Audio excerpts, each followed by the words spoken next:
veille de la Toussaint, je vous le disais en titre, on vous emmène au cimetière du Père-Lachaise. C'est l'un des plus grands parcs de la capitale, un musée à ciel ouvert. Les touristes viennent du monde entier pour se promener, mais aussi pour rendre visite à des célébrités. Tour d'horizon des tombes les plus insolites avec Jonathan Trullard et Bastien Moignou. Le bleu tranche sur les couleurs d'automne de ce dernier jour d'octobre. En cette Toussaint tout y est, même les chats noirs. 25 000 personnes sont attendues au Père-Lachaise ce 1er novembre. Ici sont enterrés les plus grands, Balzac, Oscar Wilde, Molière. Cette tombe majestueuse est celle d'Héloïse et Abélard.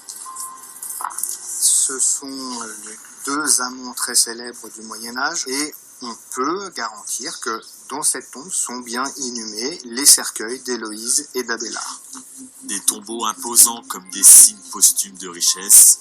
L'ostentation funéraire était de rigueur pour les grandes familles d'une certaine époque comme au XIXe siècle, une tradition tombée en désuétude.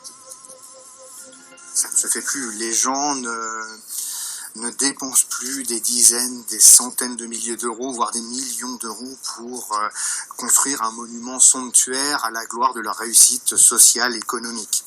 Même les personnes riches font construire des monuments beaucoup plus sobres actuellement.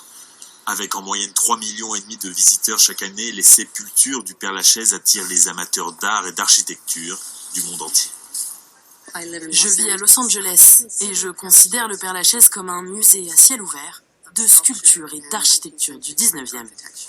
Cette américaine a même créé une application mobile pour découvrir les plus belles tombes.